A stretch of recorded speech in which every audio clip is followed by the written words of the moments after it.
Des villes et des hommes, une émission proposée en partenariat avec Eiffage.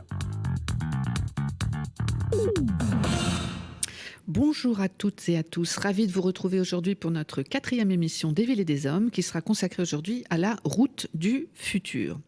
Alors, qu'est-ce que nous entendons par route du futur ? Aujourd'hui, nous allons surtout parler du support physique qu'est la route, c'est-à-dire le support qui permet le franchissement de l'espace à bord de véhicules. Ce ruban routier qui relie les régions, les villes et les campagnes entre elles est aujourd'hui support d'innovation durable. Alors, quelques chiffres clés pour cadrer un peu le sujet de cette émission. En France, nous avons le premier réseau routier d'Europe, plus d'1 200 000 kilomètres. C'est grosso modo plus qu'un aller et retour de la Terre à la Lune. Ce 1 200 000 kilomètres est composé à 90% de routes nationales, départementales et communales. Contrairement à une idée reçue, les autoroutes ne représentent que 10% de ce réseau. Alors, le réseau de routes nationales, départementales et communales est dense, mais également mature et a besoin de rénovation. Il concentre beaucoup d'investissements publics. On a coutume de dire que la valeur de reconstruction à neuf de l'ensemble du réseau routier français est égale au PIB de la France. Aujourd'hui, quelques difficultés, notamment liées à la baisse des dotations publiques dans un contexte d'explosion de la demande de mobilité. Alors qu'un Européen ne faisait que 5 km en moyenne par jour en 1950, ce sont 45 km aujourd'hui qui sont parcourus depuis 2010.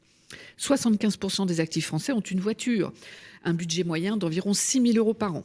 Et surtout, l'usage de cette voiture est essentiellement individuel puisque le nombre moyen de passagers par véhicule en milieu urbain est aujourd'hui seulement de 1,06.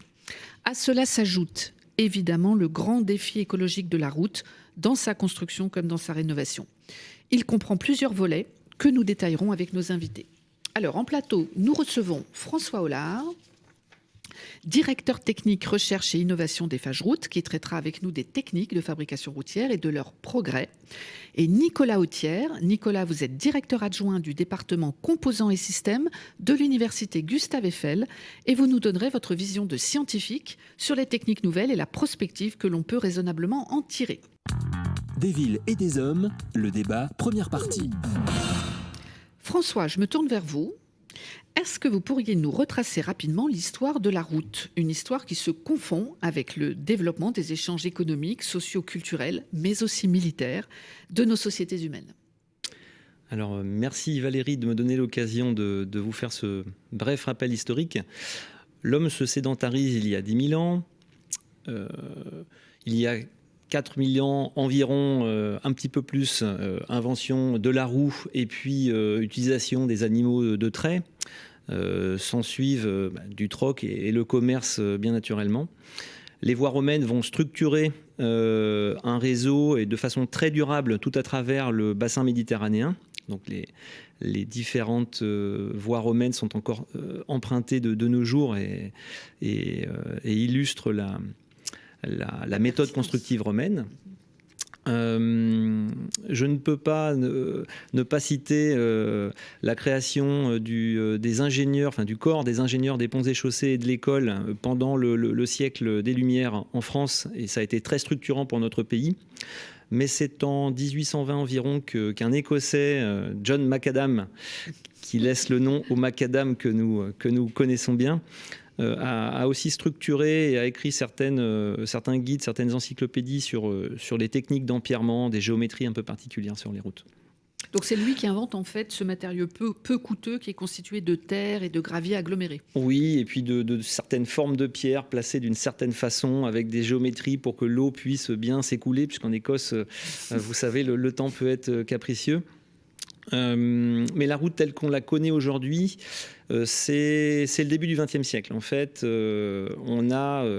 c'est le siècle de la chimie du goudron puis du bitume. Messieurs Lassailly et Bichebois, en 1904, déposent un brevet sur l'utilisation du goudron.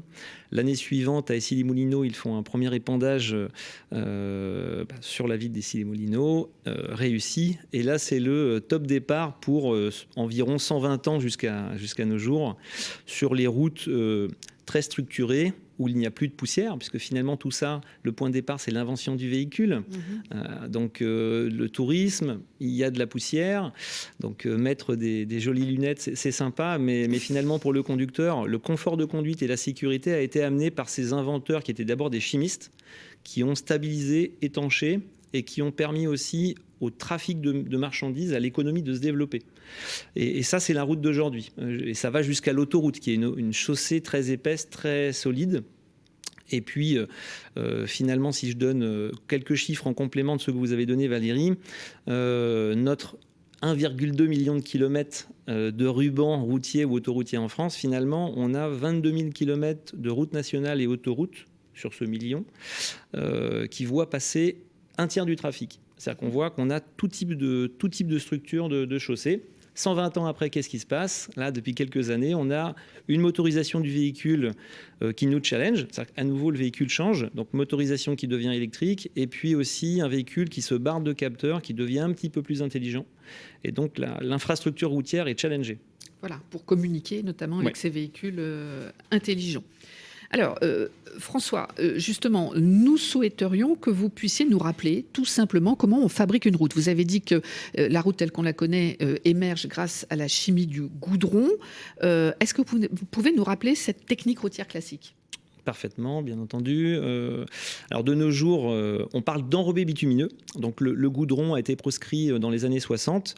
Le bitume est la colle que nous utilisons pour venir agglomérer et donner une cohésion à des granulats. Donc l'enrobé bitumineux, ce sont des granulats enrobés de bitume. On les fabrique à 150-180 degrés dans des usines, donc à des températures relativement élevées. On le transporte jusqu'à un chantier et on le compacte sur le chantier. En fait, le matériau est chaud, assez fluide, très malléable. Ça se refroidit à 60 degrés. On a une chaussée toute neuve et on relance le trafic. Voilà la façon dont on fait ce petit millefeuille, puisqu'une structure de chaussée, je le précise, c'est pas juste un ruban. En fait, c'est une superposition de couches, chaque couche ayant une fonction. C'est que ça peut être l'étanchéité, la durabilité, ça peut être aussi du confort de roulement, la sécurité routière, l'adhérence, et puis aussi l'absorption du bruit. Est-ce que vous pouvez nous donner un peu le ratio entre combien de bitume par rapport à combien de granulats ? On a 80 en masse, c'est 95% de granulats pour 5% de bitume. Et si je parle en volume, si je fais une carotte de chaussée et qu'on la regarde à l'œil, on va voir qu'on a à peu près 80% de granulats en volume. On a des vides qui peuvent absorber le bruit, drainer l'eau, et 10-12% de bitume. Très bien. Et les chiffres globaux, finalement, pour la France, ça représente combien les consommations, en fait, de granulats et de bitume par an ?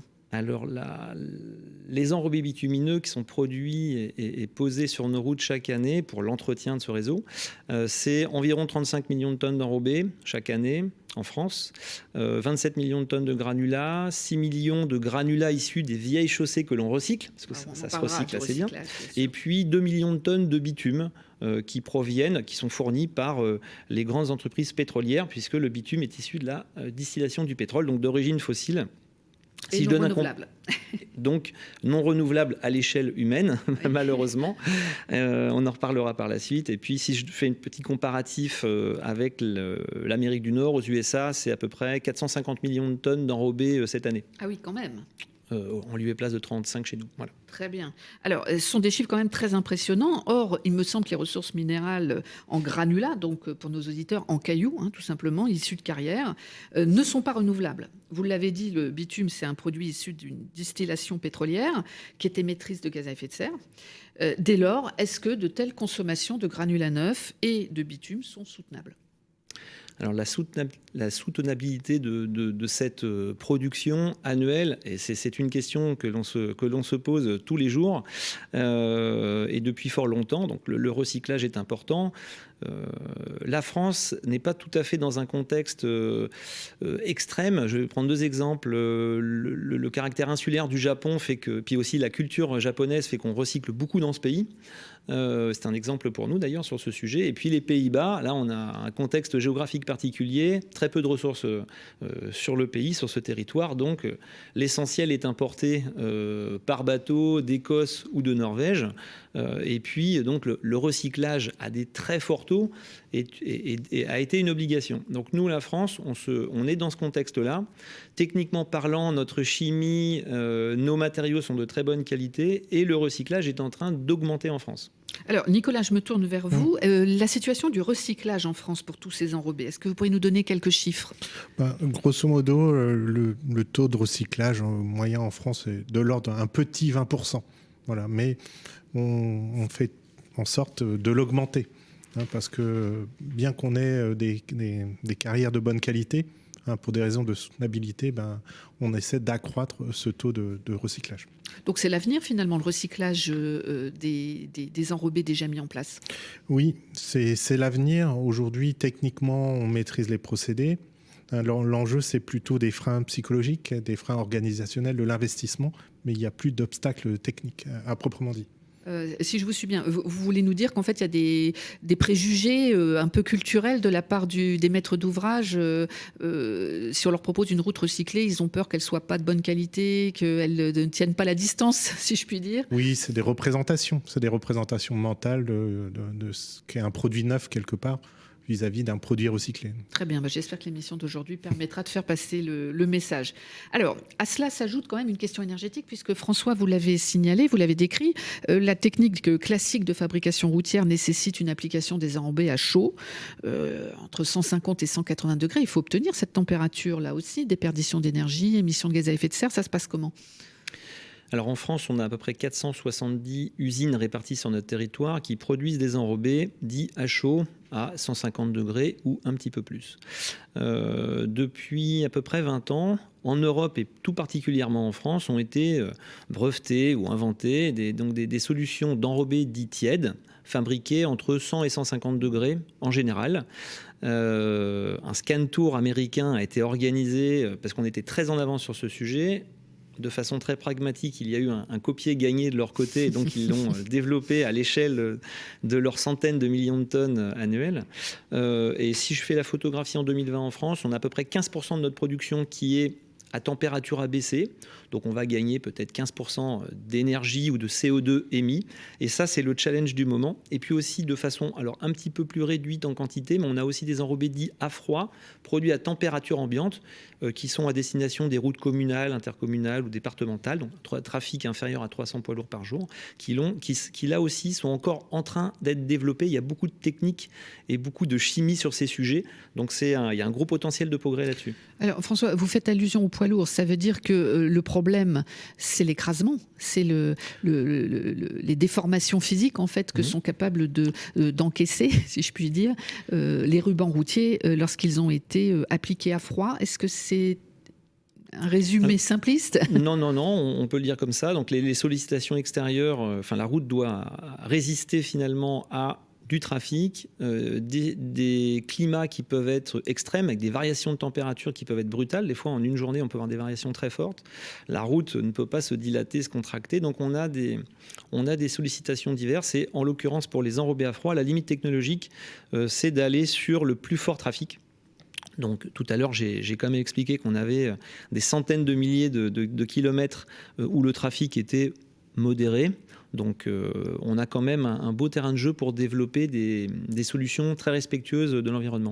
Alors justement, je reviens sur ces économies de CO2 que vous indiquez en fonction du choix de la technique d'application et de la température. Nicolas, lorsqu'on a préparé cette émission, vous m'avez parlé d'expérimentations réalisées conjointement entre l'IFSTAR, donc l'Institut français des sciences et technologies des transports, de l'aménagement et des réseaux, qui est maintenant une entité constitutive de la nouvelle université Gustave Eiffel, et Eiffage Route de l'autre côté, et vous avez comparé les émissions de gaz à effet de serre entre les différentes techniques d'application, c'est bien ça ? C'est ça, en fait, quelque part, en moyenne, une usine d'enrobé émet quelque part 17 kg de CO2 par tonne. Voilà. C'est à peu près une moyenne au doigt mouillé. Et effectivement, il y a une bonne dizaine d'années, un peu plus, on n'était même pas IFSTAR, on était Laboratoire Central des Ponts et Chaussées, LCPC. On avait comparé, on avait fait 3 inventaires de cycle de vie sur 3 chantiers très différents, en Haute-Garonne, en Seine-et-Marne et sur le réseau des autoroutes Paris-Rhin-Rhône. Et ce qu'on avait vu, c'est que la part de l'usine dans cet inventaire de cycle de vie, grosso modo, c'était environ 60%. Donc il y avait vraiment 60% en émissions de gaz à effet de serre. Voilà. Très bien. Et qui était vraiment dans l'usine. Et donc la priorité était de travailler sur l'industrie amont plutôt que sur la mise en œuvre. Très bien. Voilà. Alors ensuite, quelque part, qu'est-ce que ça veut dire ? C'est un engagement. On a vu les freins psychologiques, donc il faut engager la profession, engager les acteurs publics à mobiliser ce potentiel gisement de réduction des émissions de gaz à effet de serre. Donc quelque part, quel est-il ce gisement ? Si on regarde, les enrobés tièdes, on peut économiser 15% de CO2. Les enrobés, on va dire semi-tièdes. Semi-tiède, c'est combien ? Alors là, je laisserai François. 100 degrés et moins, c'est entre 85 et 100 degrés. Oui, c'est pas vraiment tiède en fait quand même. C'est entre le froid, entre les enrobés à froid et les enrobés à chaud. D'accord. On peut dire qu'il n'y a pas un consensus. Enfin, moi, j'ai vu des batailles entre experts sur ces questions. Donc, grosso modo, quand on est lors de 100 degrés, on peut économiser 40% de CO2. Puis vraiment, si on est sur les enrobés à froid, là, on est à 90%. Voilà. Donc, ce qui donne que pour un enrobé à froid, pour 1 mètre carré de chaussée, on est 500 grammes de CO2 au mètre carré pour 10 cm de chaussée. Alors, ce sont quand même des progrès assez considérables quand on voit, comme vous l'avez dit Nicolas, les gisements d'économie de gaz à effet de serre que cela représente. Et pour savoir si c'est bien connu tout ça, des maîtres d'ouvrage, nous avons interrogé un représentant d'un conseil départemental. Je rappelle, ce sont les départements qui ont en charge l'entretien des routes dans notre pays. Monsieur Dominique Jomard, qui est directeur général adjoint du département de l'Hérault. Bonjour Dominique Jomard. Bonjour. Vous êtes directeur général adjoint au département de l'Hérault. Vous êtes également le président du comité de formation, recherche, innovation chez IDRIM. Qu'est-ce que c'est IDRIM ? Alors l'IDRIM, c'est l'Institut des routes, des rues et des infrastructures pour la mobilité. C'est une structure qui a été créée dans le sillage du Grenelle de l'environnement en 2010 et qui a vocation de fédérer les maîtres d'ouvrage, qu'il s'agisse de collectivités, d'État ou de sociétés concessionnaires d'autoroutes, les bureaux d'études et les entreprises autour des différents sujets liés aux infrastructures pour la mobilité. Dominique Jomard, est-ce que vous intégrez des critères liés au respect de l'environnement dans vos marchés publics routiers ? Oui, on le fait assez régulièrement, soit parce qu'on est dans un contexte environnemental particulier, c'est notamment le cas pour les terrassements selon qu'on est dans des sensibilités liées à la biodiversité, soit sur les problématiques de déchets, soit parce qu'on souhaite faire du chantier proprement dit quelque chose d'exemplaire du point de vue de la technique et pas forcément de la mise en œuvre. Et donc on peut retrouver pour les couches de chaussée notamment l'application de l'éco-comparateur SEV qui permet de juger des différentes offres en fonction de leur performance environnementale. Est-ce que la réforme récente de la commande publique vous permet de conclure davantage de marchés innovation ? J'allais dire oui et non. Oui, en théorie, notamment avec le seuil à 5 000 euros, enfin le seuil porté à 5 000 euros pour les marchés sans concurrence ni publicité préalable.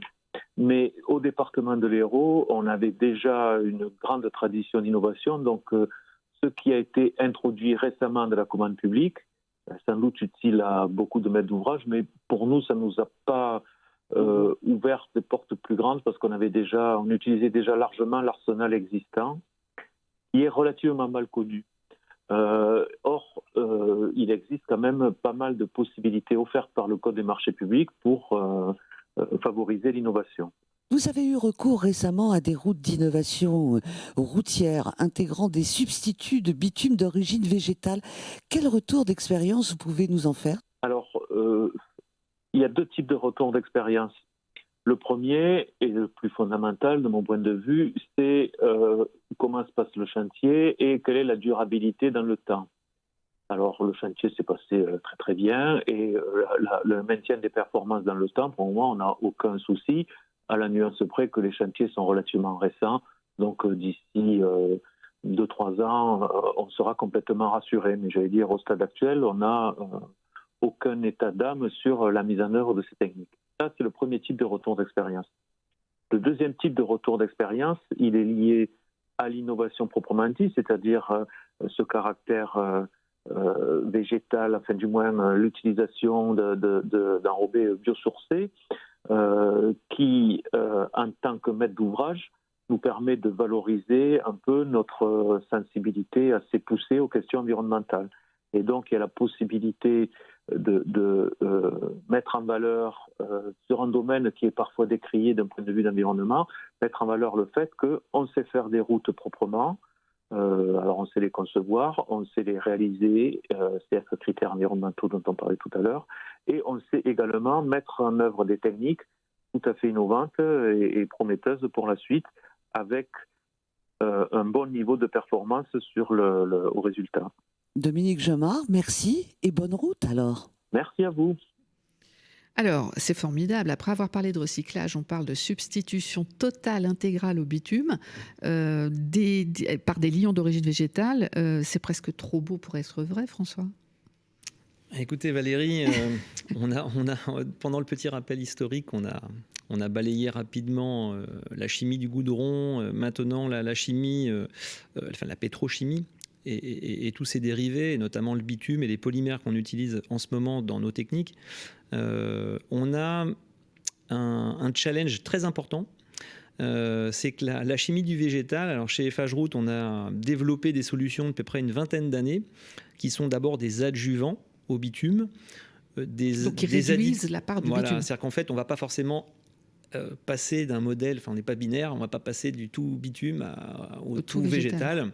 En fait, la plus grande carrière, on a parlé de recyclage, donc je vais quand même dire que la plus grande carrière que l'on a en France, ce sont les routes. C'est-à-dire que bien sûr, on fait de l'extraction de granulats neufs, mais si on regarde le million de kilomètres de chaussées que nous avons, et qui, après une durée de vie de 20 ans, entretenues tous les 20 ans, ce sont des carrières à ciel ouvert en fait. En fait, c'est notre carrière. Donc la ressource, on l'a, il faut la régénérer, la recycler encore plus, puisque c'est un matériau qui peut se recycler jusqu'à 100%, donc il n'y a pas de souci. Et donc la chimie du végétal, en ce moment, est en train de se développer, donc depuis 2 décennies. On travaille, on a des ressources qui peuvent être la betterave, qui peuvent être le pin, l'arbre. Donc la sylviculture est une industrie très développée dans les Landes. On travaille sur des déchets, des coproduits plutôt, issus de l'industrie papetière. Donc ces coproduits, cette sylviculture et d'autres ressources sont en ce moment en train d'être utilisées dans nos chantiers innovants côté FH-Route. Donc ça, c'est quelque chose sur le plan de la chimie de formidable. On change complètement la donne. Ce qui est sympa, plus que sympa, c'est ce qui est très utile sur le plan carbone, c'est que du fait de la photosynthèse, la plante, l'arbre, pendant des décennies, si je prends le pin, va stocker du carbone. Donc en fait, on est capable de faire des chaussées. Donc on a fait des analyses de cycle de vie de cette nouvelle filière. Et donc lorsqu'on livre 1 kilomètre de route, on a une petite dépense énergétique, forcément. Hein, oui. Il y a des camions, on peut avoir un retraitement in situ avec moins de camions, mais on a quand même une dépense d'énergie. Par contre, d'un point de vue CO2, tout ce qui a été fixé nous permet d'effacer complètement les autres émissions carbone. C'est-à-dire qu'on fait un chantier carbone neutre, voire éventuellement créditeur. Mais en fait, donc c'est génial. Et donc, on doit travailler à bouger les curseurs. On part d'une hégémonie du bitume à un mix. Moi, j'aime bien faire l'analogie avec l'énergie électrique, oui, avec un mix qui est nucléaire, issu du renouvelable, hydroélectricité et autres. Nous, on est pareil. On a le tout bitume et puis on est en train de compléter. Donc en France, j'ai parlé de 2 millions de tonnes de bitume chaque année. Là, on est a priori sur une ressource de 20 000 tonnes de ressources végétales issues du pain ou de coproduits de la papeterie. Voilà, donc là, je suis en train de parler d'1%. Ouais. Mais on a d'autres pistes, mais le potentiel, il est formidable. Après, je peux vous donner 3 exemples. Alors attendez, juste oui, un point, François. Tout à l'heure, M. Jomard a parlé du calculateur SEV. C'est important qu'on en parle à nos auditeurs parce que finalement, il faut qu'ils sachent qu'on n'est pas dans l'affirmation péremptoire, on est bien dans la preuve. Oui. Qu'est-ce que c'est que le comparateur SEV ? Le comparateur SEV, c'est un comparateur qui est utilisé dans toute la profession, qui est unique, commun, qui a été reconnu par l'ADEME donc de façon très indépendante. Et donc, cet éco-comparateur peut être utilisé lorsque l'on répond à un marché. L'entreprise, en fonction des distances de transport, des hypothèses qu'elle fait, de l'utilisation de tel type d'usine. Est-ce que je fais un enrobé à chaud, un enrobé tiède, un enrobé à froid ? un liant de type bitume ou un liant de type végétal. 0% de recyclé, 50% de recyclé, tous ces curseurs sont notés et donc il y a un calcul qui est fait et donc lorsqu'on répond à un marché, il y a des euros mais il y a aussi du CO2. Voilà, c'est très important que nos auditeurs comprennent que quand l'entreprise calibre sa proposition technique pour répondre à l'appel d'offres de la collectivité, on est en mesure, grâce au comparateur SEV, de sortir un bilan carbone et du coup le client peut choisir les yeux ouverts la solution qui est la moins carbonée. Et donc, on a la moins-disance, on va dire économique, qui est souvent une règle malheureusement appliquée, et la mieux-disance. Et la mieux-disance sur le plan de l'impact CO2, c'est quelque chose qui doit monter en puissance. Est-ce que vous pouvez nous donner quelques exemples de produits homologués aujourd'hui que vous avez déjà pu commercialiser et qui représentent cette innovation de la chimie verte ? Alors, l'innovation est en mouvement, mais depuis 2017, très récemment, donc assez récemment, on a eu différentes innovations qui ont été lauréates du ministère des Transports dans un cadre d'un concours national du comité innovation route et rue, Recital, puis Biofalt, et puis récemment nous développons une autre solution Biochrome. Recital et Biofalt, ce sont des enrobés jusqu'à 100% de recyclés. Ah oui. Donc quasi recyclage intégral possible. Et puis on additive, on régénère ces matériaux vieux et on leur redonne 20 ans de jeunesse donc pour un cycle nouveau. Donc là, on a 30-40 chantiers qui sont suivis par les services de l'État en ce moment. Enfin, un certain nombre est suivi par les services de l'État. Tous les jours, on en fait. Donc, au moment où je vous parle, nous en faisons. Mais c'est de l'économie circulaire, François. C'est vraiment, on ne peut pas trouver un meilleur exemple d'économie circulaire. Vous décollez la route, vous la concassez et vous régénérez le vieux bitume sans en mettre du neuf par ce liant d'origine végétale. Économie circulaire. Made in France, parce qu'en plus, la chimie du végétal, on est très français et très européen, donc on est plutôt local. Donc on va dire local, national, éventuellement européen. Et puis on est à température ambiante si je retraite la chaussée in situ avec une machine adéquate ou éventuellement fabriquée en usine à des températures d'enrobé tiède. Donc on a le faible trafic jusqu'à l'autoroute, puisque bien évidemment ce que je suis en train de dire, c'est valable sous tout trafic. Voilà. Mais c'est très cher alors ?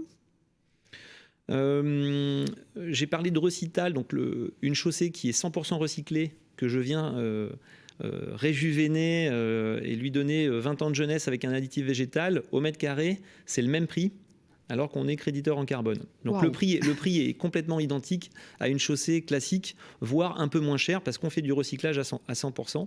Et puis, tout un tas d'aspects, je dirais, positifs complémentaires. 1 kilomètre retraité in situ, c'est 80 camions d'apport des camions, des semis de 25 tonnes qui viennent transporter des matériaux en moins sur la route. Donc c'est beaucoup de nuisances, du bruit, c'est un chantier du trafic. Apaisé. Exactement. Alors ça, c'est vraiment très important. J'espère vraiment que ces innovations seront connues et diffusées le plus largement possible. Nicolas, je me tourne vers vous. En tant qu'expert scientifique de la route, est-ce que vous pensez aussi que la route du futur va se passer du bitume ? Donc, est-ce qu'elle va se passer du bitume ou est-ce qu'elle devra se passer du bitume ? Moi, je pense que c'est plutôt elle devra, parce que quelque part, c'est une ressource stratégique. Et donc, dans ce cadre, on mène des projets.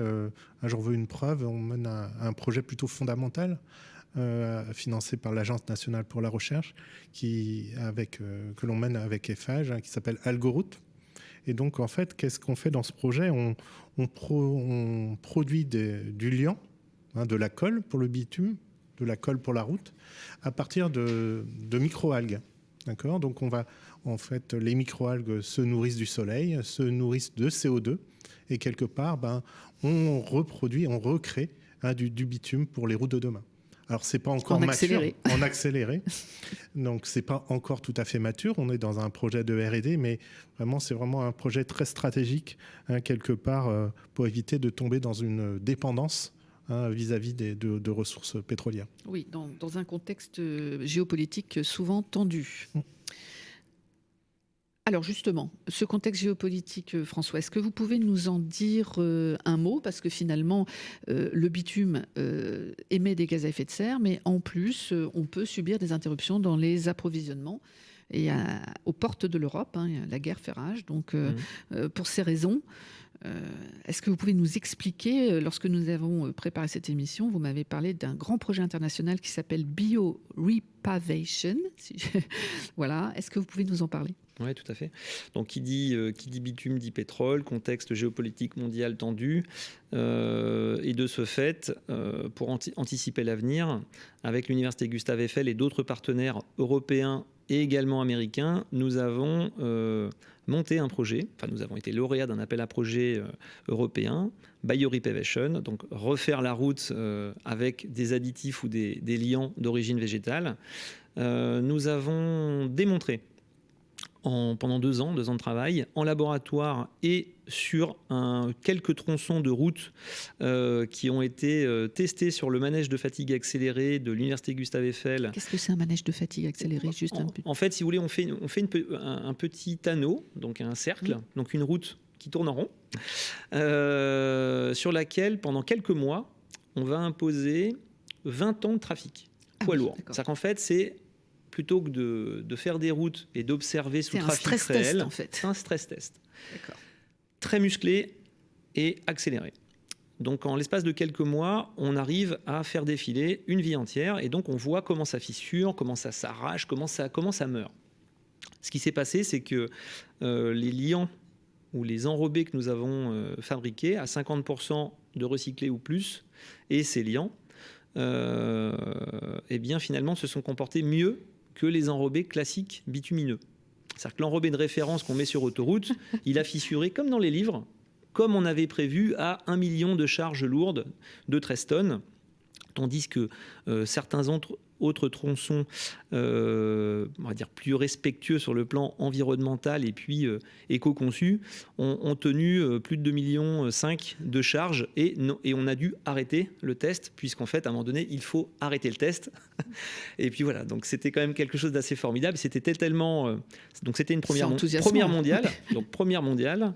Le consortium était très intéressant aussi, et donc le représentant technique de l'administration fédérale américaine a fait le voyage pour venir regarder, parce que c'était un petit bout de chaussée de 130 mètres, il a fait le tour de la chaussée pour vérifier que c'était possible. Parce que nous avons des intérêts français, j'ai parlé des Landes en France par exemple, mais l'État de l'Iowa aux États-Unis, qui est très agricole aussi, a cette dynamique. Il ne faut pas être caricatural avec nos amis américains, donc ils sont vraiment aussi, ils se projettent dans cette chimie du végétal. Alors, franchement, en tant que directeur de développement durable du groupe Eiffel, j'ai quand même envie de dire comment ça se fait qu'on ne se jette pas sur ces innovations qui permettent d'alléger les émissions de gaz à effet de serre tout en rénovant le réseau routier, ce qui est indispensable. Alors, Nicolas, vous représentez l'État quelque part ici. Est-ce que l'État a les moyens de doper le recours à la route recyclée sans bitume, puisqu'on voit que tous les tests montrent que c'est la solution d'avenir ? On est toujours dans un rapport de bâton et de carotte quelque part. Donc oui, l'État, il est là avec son bâton pour faire évoluer les normes, intégrer les connaissances nouvelles, transposer les directives, éventuellement les faire appliquer. Voilà, notamment au plan environnemental. Donc ça, c'est le bâton, et ça, notamment dans le cadre de l'IDRIM. Donc Dominique Jomard l'a évoqué, on en parlait. Donc il y a tout un travail un peu réglementaire et d'accompagnement des guides méthodologiques sur le sujet. Et de l'autre côté, c'est la carotte, c'est-à-dire que en même temps que je tape, il faut que j'ouvre des perspectives. Et donc l'État, finalement, c'est aussi un aiguillon en matière de recherche, développement, innovation nationale et européenne, qui va favoriser l'émergence d'innovation, qui va corriger les défaillances de marché, pour permettre finalement aux innovations de fleurir et permettre la diffusion des innovations qui ont fait leur preuve à petite échelle. Alors Nicolas, j'ai envie de vous dire aussi, est-ce que l'État n'a pas un devoir d'exemplarité ? Parce que l'État, c'est aussi la commande publique. Et donc, depuis les lois Grenelle, titre 2 de la loi Grenelle, l'État se doit d'être exemplaire. Il est opérateur d'infrastructures de transport également. Alors, comment cette exemplarité est-elle mise en œuvre ? Voilà, à nouveau une dualité dans le rôle de l'État. Il y a à la fois, on va dire, stratège, où quelque part, il se doit en capacité d'expérimenter avant les autres les innovations de rupture, et aussi en tant qu'opérateur, il doit préempter les expérimentations. Donc quelque part, être exemplaire ou on va dire le champion de l'innovation. Voilà. Donc, mais je pense que quand même, voilà, l'État, il y a l'État national, mais je pense que les collectivités locales ont vraiment un rôle très très important à jouer par rapport au linéaire de kilomètres. Et c'est vraiment à cet échelon départemental aujourd'hui que l'innovation routière prend toute sa place. Alors François, j'ai cru comprendre qu'on était plutôt bon en France. Pour une fois, on a la possibilité d'un cocorico à peu près consensuel sur notre capacité à faire la route. Oui, tout à fait. Donc, dans les corps que sont les ingénieurs des ponts et chaussées ou les ingénieurs des travaux publics de l'État ont, depuis bien longtemps, établi une méthodologie française qui est basée, qui a des fondements très rationnels, qui ne sont pas empiriques, contrairement à pas mal de pays en ce moment même. Donc là, je dirais, cette technique française rayonne dans le monde entier, plutôt dans la partie francophone, mais au-delà, je pense.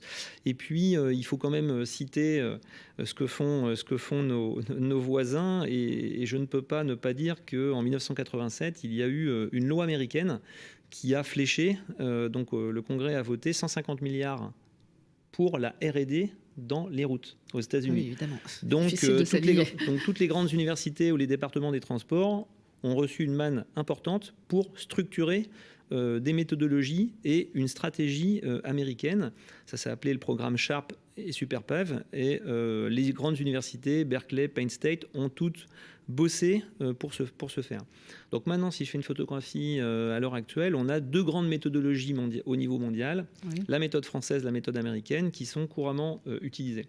Après, si je reviens plutôt sur l'aspect français, il y a un lieu, un cadre d'échange entre les acteurs publics et privés qui s'appelle l'IDRIM, qui a été cité lors de l'interview de Dominique Gemard. Donc cet institut des routes permet de façon collégiale d'établir ou de rénover les règles, d'établir des guides, des avis techniques sur les innovations, puisque la technique bouge. Et ça, c'est une particularité que l'on a et qui fonctionne bien. Très bien. Alors, merci messieurs. Ce que je retiens, c'est que la route est indispensable aux échanges d'une société vivante et prospère et qu'elle vit actuellement une profonde relecture contemporaine écologique qui se traduit notamment par deux grands volets. D'abord, la fin annoncée du liant pétrolier, le bitume, grâce à des substituts végétaux, les algues. Vous avez parlé de betterave, vous avez parlé de pin. Et puis par l'allègement de la pression sur les ressources minérales non renouvelables, c'est-à-dire les granulats, grâce à leur recyclage intégral. Et je vous propose maintenant de passer à la seconde partie de notre émission consacrée à la route système. Des villes et des hommes, le débat, deuxième partie. Alors, quand on parle de route du futur, on a intuitivement une image véhiculée sans doute par le cinéma, la science-fiction. Ce sont des véhicules bizarres, hyper connectés, intelligents, qui sont plus ou moins en lien physique avec le support, qu'il soit routier ou non. Alors, qui dit véhicule intelligent dit route connectée ou ruban connecté, communiquant, en interaction avec son environnement, bien au-delà d'ailleurs des seuls véhicules qui l'empruntent. Une route qui peut produire de l'énergie, une route qui peut signaler ses propres besoins de rénovation. Est-ce que c'est cela la route système ? Nicolas, est-ce que vous pourriez nous définir cette route système ? Voilà, alors c'est peut-être un peu compliqué ma définition de route système, mais en fait c'est d'étudier la route, non pas comme on la faisait avant, mais quelque part dans toute sa complexité, dans toutes ses relations à l'environnement, son fonctionnement, dans les nouvelles interactions, dans ses finalités. Donc en fait, c'est quelque part, c'est tout sauf la juxtaposition de composants. Voilà. Très bien. Donc finalement, c'est plus du tout une approche linéaire de la route, c'est vraiment l'ensemble de ses fonctionnalités et également finalement la conjugaison de nombreuses disciplines pour créer cette route système. François, vous avez quelque chose à ajouter sur la route système ? J'ai un bel exemple qui peut illustrer le changement de mentalité. Donc avant 2015, l'ingénieur routier faisait une route qui permettait d'aller du point A au point B. Il était plutôt de formation physicien ou chimiste. On a beaucoup parlé de chimie. C'était quelque chose d'assez classique, même si c'est très technique et intéressant. Après 2015, que se passe-t-il ? Appel à projet ADEME intitulé Route du futur. L'État nous challenge justement parce que le véhicule est en train de bouger, parce que les besoins urbains ou de liens entre les métropoles et le monde rural bougent. Les besoins sont importants, donc on nous challenge. Et dès lors, l'ingénieur routier que j'étais ou mes collègues, on a commencé à s'interfacer avec d'autres spécialités. Des ingénieurs qui travaillaient sur la recharge électrique du véhicule, sur la lumière, sur le bruit, sur le confort, le bien-être, sur la façon dont la route peut interagir, donc non pas seulement avec un véhicule, mais aussi avec le bâti. Donc c'est finalement la route couteau suisse et la route dans un système plus global. Très bien. Alors, la route comme système, cela concerne aussi son usage nocturne et son éclairage. Or, la déperdition d'énergie et puis la pollution lumineuse aussi, la nuit, sont décriées. Est-ce qu'il y a des solutions qui sont actuellement proposées pour y remédier ? Oui, alors Eiffage Route, Eiffage Énergie Système, depuis 2015 justement, on a interagi et nous avons été lauréats en 2017 à l'occasion de ce concours national d'innovation qui est le Comité Innovation Route et Rue, avec une solution intitulée Luciole d'éclairage au plus juste. Très bien. Alors ça tombe bien puisque nous avons interrogé le spécialiste de la voirie système du point de vue énergétique en milieu urbain, c'est Laurent Verlaguet. Laurent, c'est à vous. Bonjour Laurent Verlaguet. Bonjour. Merci d'être avec nous. Vous êtes directeur de marché Ville et collectivité Eiffage Énergie Système. Vous dirigez la marque Expert Cité chez Eiffage. Cette marque met en exergue tous les débouchés numériques en matière urbaine. Alors, justement, vous avez développé avec Eiffage Route une solution d'éclairage urbain qui se nomme Luciole, qui est révolutionnaire à plusieurs titres. Est-ce que vous pouvez nous en parler de cette révolution ? Très volontiers. En fait, Luciole est une solution totalement innovante qui permet d'associer deux composantes.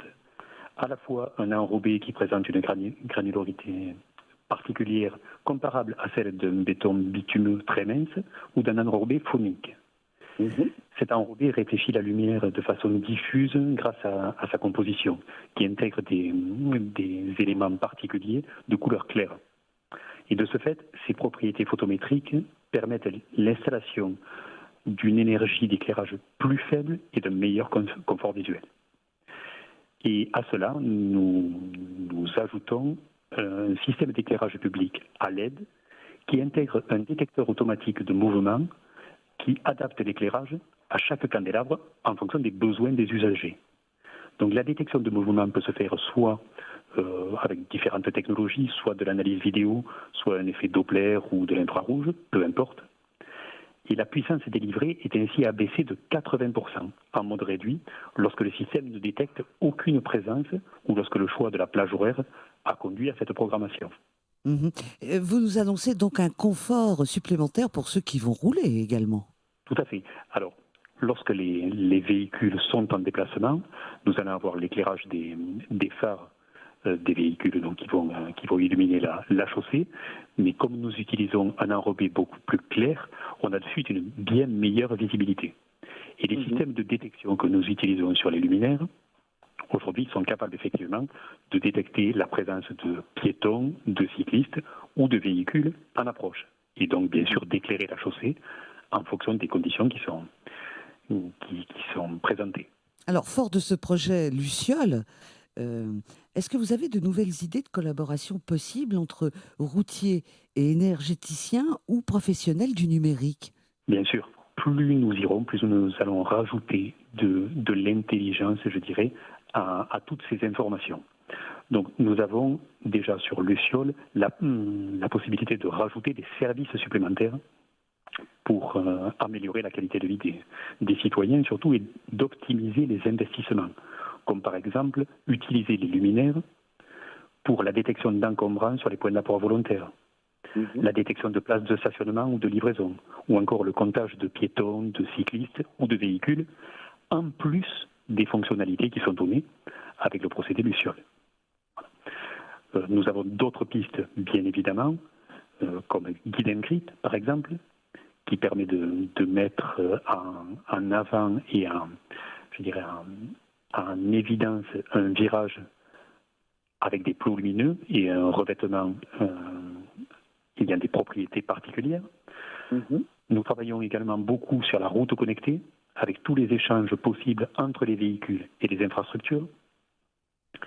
On travaille énormément également sur l'analyse des données des revêtements, puisqu'il est fort probable que demain, la route et les véhicules vont communiquer. Donc la route sera une source d'informations supplémentaires à destination des véhicules. Et bien sûr, toute une veille technologique permanente pour sourcer et tester toutes les innovations.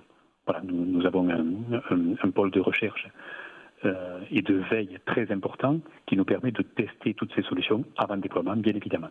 Écoutez, j'ai envie de vous dire vivement demain. Très volontiers.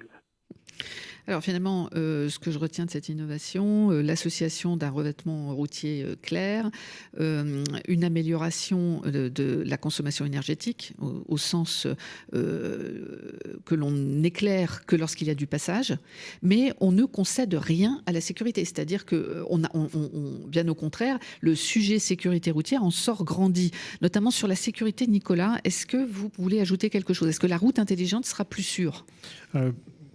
Évidemment, je pense que c'est un objectif fondamental. Donc, essayer de trouver ce compromis. On ne met pas de compromis sur la sécurité, voilà. Et on essaie de trouver des compromis, notamment, par exemple, sur l'éclairage. Donc, Et donc, j'ai un exemple développé par Eiffage et une société qui s'appelle Holychrome. C'est une peinture intelligente, quelque part, qui s'appelle le Minochrome, qui permet, par exemple, de rendre visible la signalisation de nuit, quelque part, d'aller rendre phosphorescente, quelque part, par exemple, les pistes cyclables. Aujourd'hui, c'est le principal cas d'usage de cette peinture. Mais l'enjeu pour nous, c'est quand même d'aller pouvoir mettre cette peinture intelligente sur les routes ouvertes. Et donc aujourd'hui, on accompagne Eiffage et Holychrome dans la preuve de sécurité, qui va permettre d'aller rendre possible ou déployable cette peinture sur les routes. Donc si je vous comprends bien, du Minochrome, ça permet d'avoir une signalétique au sol parfaitement visible en pleine nuit sans réverbère.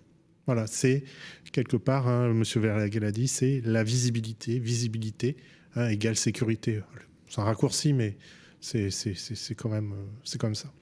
Très bien. Alors, on a parlé de démonstrateurs aussi, et effectivement, fleurissent un peu partout en France aujourd'hui des démonstrateurs de villes durables qui sont labellisés par l'État la plupart du temps, et qui permettent de mettre en œuvre cette approche transversale des différentes disciplines pour la ville durable et pour la route durable. Alors, on a un grand projet d'aménagement urbain à Châtenay-Malabry qui est piloté par Eiffage Aménagement. Ça s'appelle La Vallée, un futur écoquartier de 20 hectares sur l'ancien site de l'école centrale.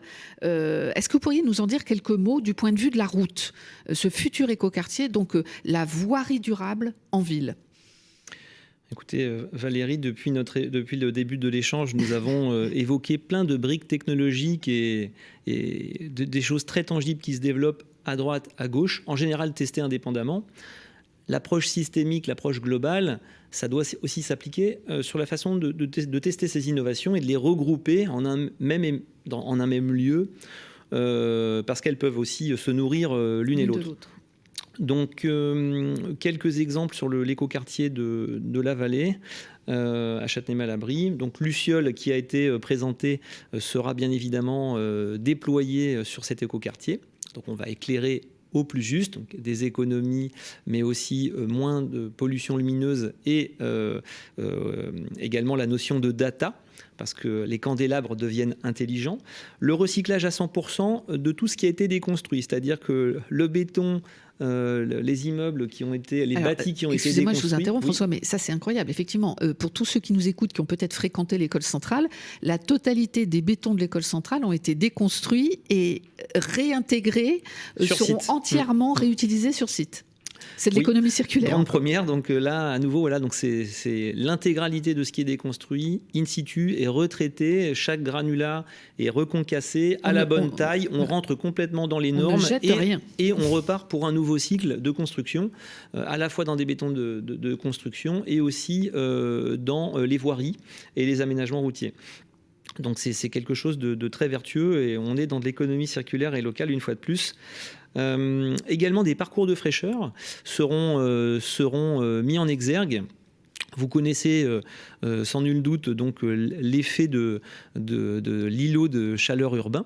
Donc cette appellation qui finalement traduit le fait que les matériaux de la construction peuvent emmagasiner avec une inertie thermique la journée, la chaleur reçue du soleil, et la nuit la restitue finalement comme un radiateur qu'on ne souhaiterait pas la nuit. Donc ça nous empêche de mieux respirer, et donc ce que l'on appelle une canicule, de façon consécutive plusieurs jours et nuits. Et le corps ne se repose jamais. Exactement. Donc ça peut être un vrai problème sanitaire. On le sait, l'épisode de 2003 a été malheureux. Donc créer des parcours de fraîcheur ou des îlots qui permettent à la population riveraine de se rafraîchir et d'avoir un climat apaisé. Nous, on sait que l'enjeu, c'est à peu près 6 degrés. On est capable, en jouant sur les matériaux, on est capable de gagner 5-6 degrés. Ça, c'est ce que l'on souhaite faire. Donc, on a notamment en ce moment une thèse avec Lézier, qui est membre de l'Université Gustave Eiffel, sur ce sujet. Donc, on va jouer avec l'aménagement paysager, le cycle de l'eau et un choix de matériaux dans l'aménagement routier. Pour limiter cette captation de chaleur et cette restitution. Oui. Alors, je vous interromps, François, parce que la toute première émission des Villes et des Hommes était justement consacrée aux îlots de fraîcheur. Oui, et j'invite donc les auditeurs à le retrouver sur le site internet de Radio Imo. Alors, cette approche système se renforce avec l'avènement du big data. Ça a été rapidement évoqué par Laurent tout à l'heure. La route étant un formidable réservoir producteur de données à exploiter pour en améliorer encore l'usage. Et nous avons effectivement, pour nous en parler, choisi d'interviewer un spécialiste du sujet, François Castan, directeur de la stratégie digitale du réseau APRR. Bonjour François Castan. Bonjour. Vous êtes directeur de la stratégie digitale et data APRR. Et j'ai 2 questions à vous poser très importantes ce matin. Vous qui êtes directeur de la stratégie digitale du réseau autoroutier APRR, dans quelle mesure le big data contribue-t-il à la gestion des 2400 km de votre réseau ? Je serais tenté de dire tous les jours, parce qu'en fait, c'est véritablement un phénomène qui a tendance même à s'accélérer, à prendre de plus en plus de place. Ce qui est un petit peu délicat, c'est de savoir déjà ce qu'on entend par big data. Big data, c'est un mot valise qui veut dire tout simplement données massives, mais qui aujourd'hui désigne aussi bien les grandes sociétés comme les GAFAM, Google, Amazon, Facebook, Apple et Microsoft, qui brassent un nombre hallucinant de données, et toujours plus de données. Mais c'est aussi cette idée qu'on peut donner du sens à ce qui n'en a pas a priori, c'est-à-dire exploiter des données qui, prises unitairement, n'ont pas nécessairement de valeur, mais en revanche, prises ensemble, croisées, elles peuvent donner du sens. Donc aujourd'hui, le groupe s'est lancé sur cette voie en se disant que pour maintenir sa performance, son excellence opérationnelle et créer de la valeur ajoutée, il fallait dans un premier temps mettre en place une gouvernance de la donnée pour la connaître, la maîtriser, l'utiliser et enfin la valoriser. Donc chez nous, le big data prend cette forme-là. Donc c'est d'abord une stratégie qui est mise en place et ensuite des cas concrets de démonstrateurs, notamment sur la maintenance prédictive, où on essaie d'avoir très rapidement des résultats. La maintenance prédictive, c'est tout simplement le principe de la meilleure panne, c'est celle qui n'arrive pas. Donc on essaie de ne pas avoir de panne et de prévoir les pannes pour pouvoir entretenir le matériel avant qu'il tombe en panne. Donc ça, c'est l'idéal, enfin le rêve de tout exploitant, de ne plus avoir de panne. C'est aussi un démonstrateur sur la lutte contre la fraude, qui utilise donc toutes ces données massives pour essayer de voir où est-ce qu'il va y avoir potentiellement de la fraude. Et c'est aussi la gestion de notre patrimoine, parce que, comme vous le savez, on a 2400 km d'autoroute, avec beaucoup d'ouvrages d'art, beaucoup de linéaires, enfin 2400 km de chaussées. Et tout ça, il faut l'entretenir et il faut scénariser la maintenance. Et on utilise donc toutes ces données patrimoniales pour faire des différents scénarios de maintenance pour nous permettre de mettre le bon euro au bon endroit, au bon moment. Voilà, c'est la réflexion en amont. Et maintenant, on va parler du concret, puisqu'on évoque beaucoup l'intelligence artificielle. Est-ce que vous pensez qu'elle va pouvoir améliorer l'expérience des utilisateurs d'autoroutes ? Alors là, c'est pareil, intelligence artificielle, c'est un mot qui est très très entendu, très utilisé actuellement. C'est pas récent du tout. Aujourd'hui, elle a pris de nouvelles formes avec ce qu'on appelle le deep learning ou le réseau de neurones, qui est vraiment ce qu'on fait de plus élevé en termes d'intelligence artificielle. Mais ça a commencé il y a des années avec les systèmes experts. Et aujourd'hui, l'intelligence artificielle, c'est le moteur qui est alimenté par la donnée. Donc, big data et intelligence artificielle sont intimement liés. D'un côté, vous avez le carburant que sont les données, et de l'autre côté, vous avez le moteur qui est l'intelligence artificielle. Donc, pour vous donner un cas concret d'application, à Grenoble, donc à la rentrée de septembre 2020, nous allons mettre en place un système de comptage du nombre d'occupants pour la voie spéciale de covoiturage à l'entrée de Grenoble sur 8 km. À noter que c'est un aménagement qui se fait sans élargissement. Hein. Il s'agit juste simplement d'une intensification de l'usage de l'autoroute, c'est-à-dire qu'on utilise les voies mieux, mais on n'en fait pas plus. Et ça permettra de fiabiliser, bien entendu, le temps de parcours de tous ceux qui font leur trajet quotidien. Et alors, où est l'intelligence artificielle là-dedans ? C'est simplement que, grâce à tout un système de caméras et d'autres différents capteurs, on arrive à reconnaître les silhouettes qui sont dans le véhicule et à dire avec une certitude tous les jours meilleure, puisque le principe de cette intelligence artificielle, c'est qu'elle apprend. Donc plus elle aura de données, plus elle sera pertinente. Et on arrive aujourd'hui avec une très bonne fiabilité à dire vous avez 2, 3, 4 véhicules occupants dans le véhicule. Donc cette intelligence artificielle, c'est vraiment l'outil qui va nous permettre de fiabiliser l'usage de cette voie, parce que, comme vous le savez, elle sera réservée aux véhicules ayant plus de 2 occupants, et il faut qu'on puisse pouvoir dire non, vous n'y avez pas droit, ou alors oui, vous êtes sur la bonne voie.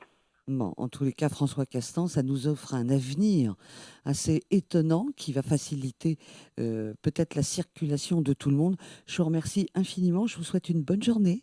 Merci, bonne journée à vous. Alors, Nicolas, route intelligente, intelligence artificielle, est-ce que vous avez des expériences étrangères en tête, particulièrement novatrices ? Alors moi, ça me parle beaucoup. Hein. Moi, je suis chercheur en vision par ordinateur, donc en big data ou en intelligence artificielle.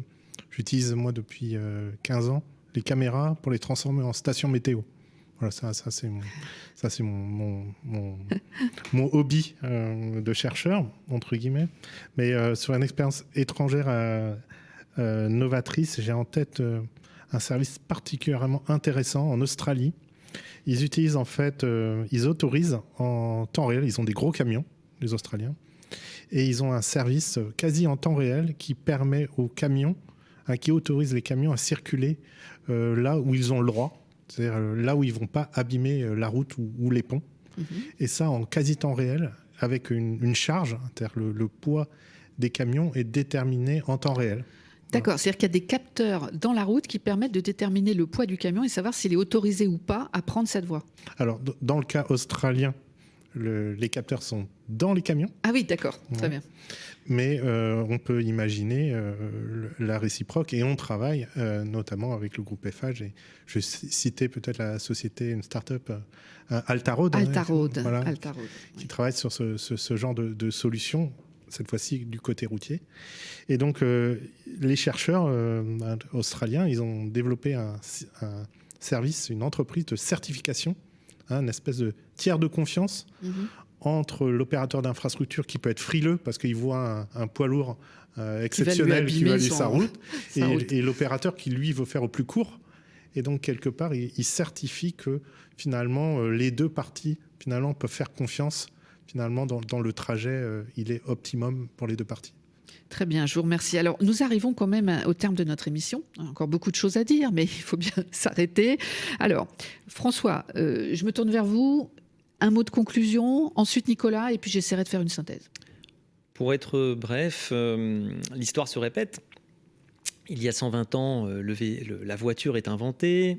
Les ingénieurs développent leurs nouvelles routes et construisent les routes telles que nous les connaissons.